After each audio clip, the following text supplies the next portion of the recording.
आज के इस वीडियो में बिहार बोर्ड क्लास 10th के सोशल साइंस यानी सामाजिक विज्ञान के VV ऑब्जेक्टिव क्वेश्चन देखेंगे।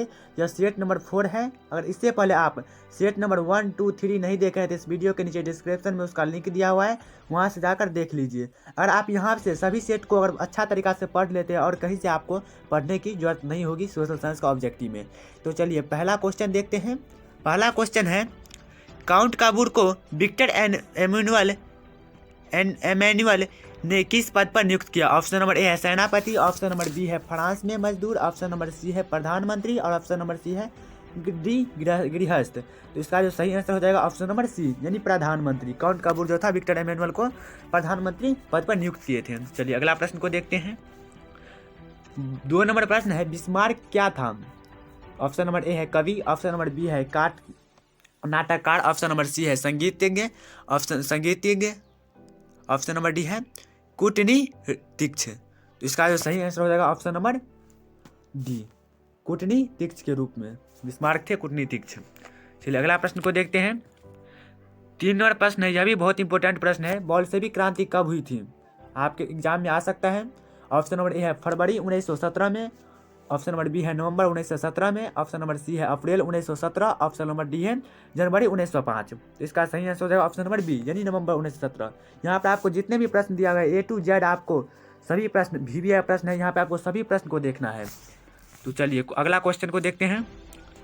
4 नंबर प्रश्न है, हिंद चीन पहुँचने वाले प्रथम व्यापारी कौन थे? हिस्ट्री का क्वेश्चन है, बहुत ही अच्छा प्रश्न है। ऑप्शन नंबर ए है ब्रितानी, ऑप्शन नंबर बी है फ्रांसीसी, ऑप्शन नंबर सी है पुर्तगाली, ऑप्शन नंबर डी है डच। तो इसका जो सही आंसर हो जाएगा ऑप्शन नंबर सी यानी पुर्तगाली। हिंद चीन पहुंचने वाले प्रथम व्यापारी जो थे वो पुर्तगाली थे। चलिए अगला प्रश्न देखते हैं। हिंद चीन क्षेत्र में कौन से देश आते हैं? यह भी बहुत इंपॉर्टेंट प्रश्न है। ऑप्शन नंबर ए है चीन, Vietnam, Laos, option number B है हिंद, चीन, Vietnam, Laos, option number C है Cambodia, Vietnam, Laos, option number D है कंबोडिया, वियतनाम, चीन, थाईलैंड। तो इसका जो सही आंसर हो जाएगा ऑप्शन नंबर सी यानी कंबोडिया, वियतनाम, लाओस। अगर आपको वीडियो अच्छा लगता है तो इस वीडियो को एक लाइक कर लीजिएगा। और आप इस चैनल को अभी तक सब्सक्राइब नहीं किए हैं तो इस चैनल को सब्सक्राइब करके बेल नोटिफिकेशन पे क्लिक करके ऑल पे क्लिक कर लीजिएगा, ताकि एजुकेशन से संबंधित कोई भी वीडियो आप तक जल्द पहुँच सके। तो चलिए अगला प्रश्न को देखते हैं। 6 नंबर प्रश्न है, रंपा विद्रोह कब हुआ? बहुत ही अच्छा प्रश्न है। ऑप्शन नंबर ए है 1916 ईस्वी में, ऑप्शन नंबर बी है 1917 ईस्वी में, ऑप्शन नंबर सी है 1918 ईस्वी में, ऑप्शन नंबर डी है 1919 ईस्वी में। तो इसका सही आंसर हो जाएगा ऑप्शन नंबर ए यानी 1916 ईस्वी में। रंपा विद्रोह जो 1916 ईस्वी में हुआ था। चलिए अगला प्रश्न को देखते हैं। 7 नंबर प्रश्न है, भारत के लिए फैक्ट्री एक्ट कब पारित हुआ? ऑप्शन नंबर ए है 1838 ईस्वी में, ऑप्शन नंबर बी है 1885 ईस्वी में, ऑप्शन नंबर सी है 1881 ईस्वी में, ऑप्शन नंबर डी है 1911 ईस्वी में। इसका जो सही आंसर हो जाएगा ऑप्शन नंबर सी यानी 1821 ईस्वी में। भारत के लिए फैक्ट्री एक्ट 1821 ईस्वी में पारित किया गया था। चलिए अगला 1881 ईस्वी में पारित किया गया था। चलिए अगला प्रश्न को देखते हैं। 8 नंबर प्रश्न है, सामंती व्यवस्था से हटकर किस प्रकार की शहरी व्यवस्था की प्रवृत्ति बढ़ी? ऑप्शन नंबर ए है प्रगतिशील प्रवृत्ति, ऑप्शन नंबर बी है आक्रामक प्रवृत्ति, ऑप्शन नंबर सी है रूढ़िवादी प्रवृत्ति, ऑप्शन नंबर डी है शोषणकारी प्रवृत्ति। तो इसका सही आंसर हो जाएगा ऑप्शन नंबर ए यानी प्रगतिशील प्रवृत्ति। यहाँ पर आप चलिए अगला 9 नंबर का प्रश्न देखते हैं। यहाँ पर आपको सभी प्रश्न को हम क्वेश्चन बोलते हैं, फिर उसका आंसर बताएंगे। अगर आप नोट करना चाहते हैं तो इस वीडियो को रुकाकर आप कॉपी में नोट कर सकते हैं। यहाँ पर आपको सभी प्रश्न को नहीं देखेंगे क्योंकि लंबा हो जाता है। यहाँ पर सभी क्वेश्चन आपको हम नहीं बोलेंगे, सभी पर एक बार क्वेश्चन बोलेंगे और उसका आंसर बताएंगे। चलिए 9 नंबर प्रश्न है, द्वितीय महाविश्व युद्ध के बाद यूरोप में कौन सी संस्था का उदय आर्थिक दुष्प्रभावों को समाप्त करने के लिए हुआ? इसका जो सही आंसर हो जाएगा ऑप्शन नंबर डी हो जाएगा यूरोपीय संघ। चलिए अगला प्रश्न को देखते हैं।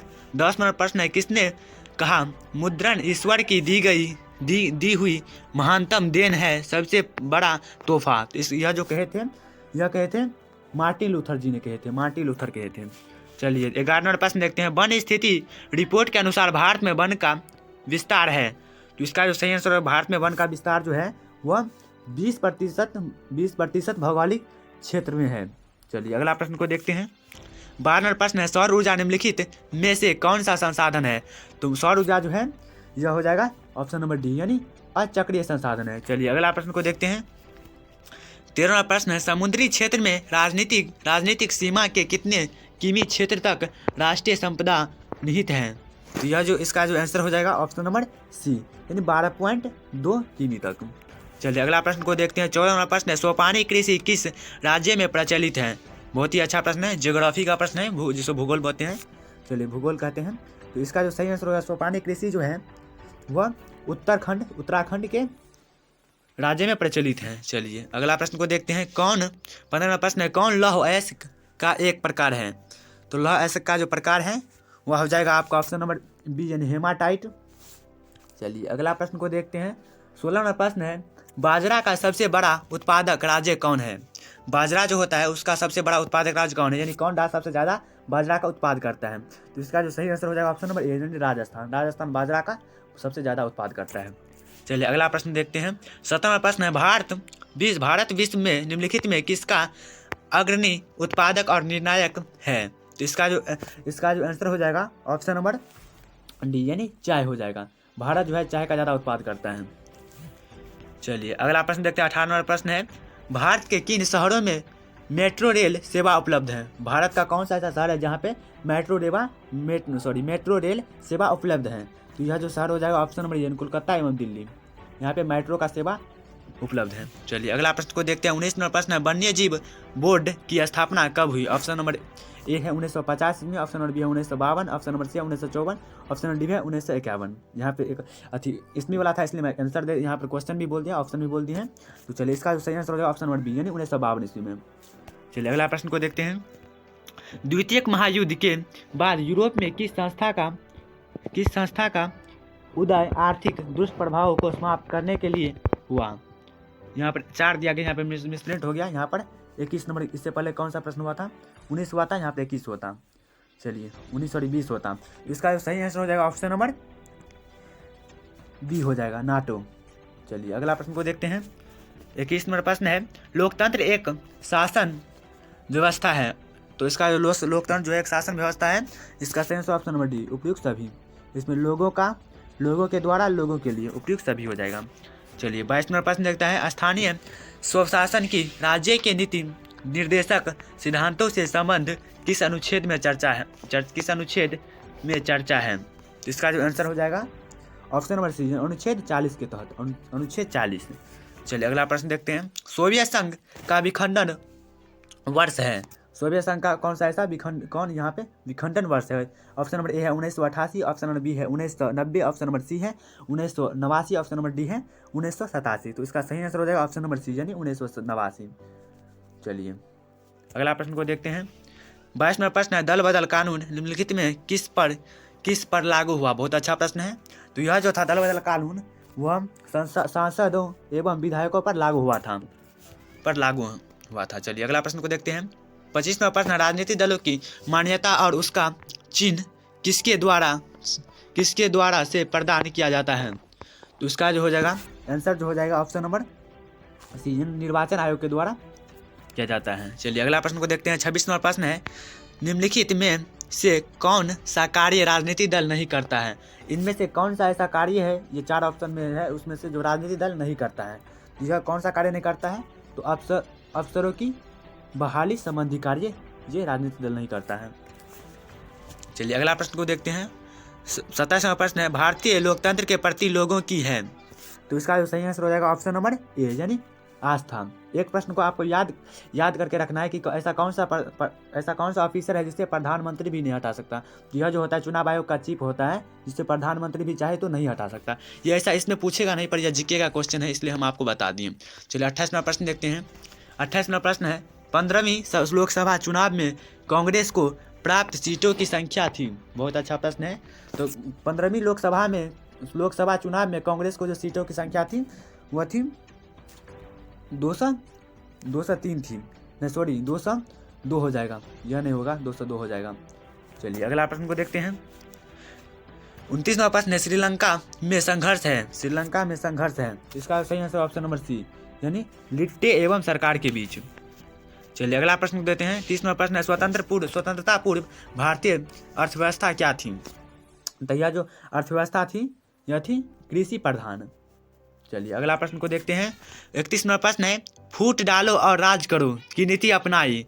ये फूट डालो और राज करो की नीति कौन अपनाई थी? तो यह जो अपनाया था वह अंग्रेजों ने अपनाया था। अंग्रेज लोग सब बोले थे फूट डालो और राज करो। चलिए अगला प्रश्न देखते हैं। 32वां प्रश्न है, राष्ट्रीय आय की गणना की विधि है। तो इसका राष्ट्रीय आय की गणना की जो विधि है यहाँ पर ऑप्शन नंबर बी हो जाएगा, मूल्य योग विधि। चलिए अगला प्रश्न को देखते हैं। 33वां प्रश्न है, मुद्रा एक अच्छा है। मुद्रा एक अच्छा है, तो मुद्रा क्या है? तो मुद्रा एक अच्छा है, तो इसका आंसर हो जाएगा ऑप्शन नंबर बी यानी मालिक। चलिए अगला प्रश्न को देखते हैं। 34वां प्रश्न है, अर्ध सरकारी वित्तीय संस्था है। तो अर्ध सरकारी वित्तीय संस्था जो है वह ऑप्शन नंबर सी यानी क्षेत्रीय ग्रामीण बैंक के हैं। क्षेत्रीय ग्रामीण बैंक इसका आंसर हो जाएगा। चलिए अगला प्रश्न को देखते हैं। 35वां प्रश्न है, राज्य आप थोड़ा सा ही प्रश्न होगा, राज्य स्तरीय संस्थागत वित्तीय संस्था है। तो इसका जो सही आंसर हो जाएगा ऑप्शन नंबर बी यानी सरकारी बैंक हो जाएगा। चलिए अगला प्रश्न को देखते हैं। 36वां प्रश्न है, नरेगा पूरी तरह सफल नहीं हो पा रही है, कारण है?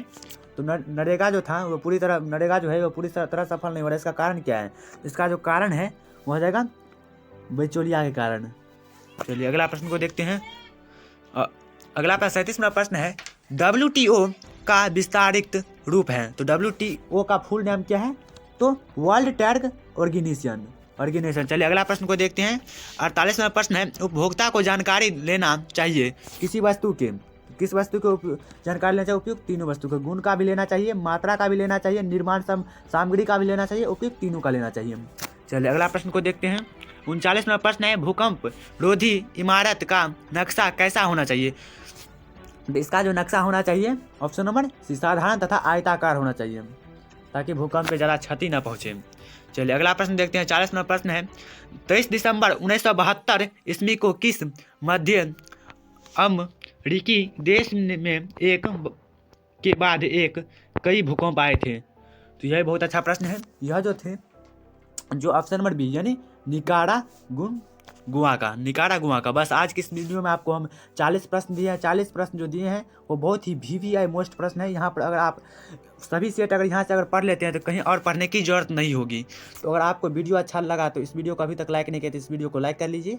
इस चैनल पे पहली बार विजिट किए हो तो इस चैनल को सब्सक्राइब करके बेल नोटिफिकेशन पे क्लिक करके ऑल पे क्लिक कर लीजिए, ताकि एजुकेशन से संबंधित हर एक वीडियो आप तक जल्द पहुँच सके। जय हिंद।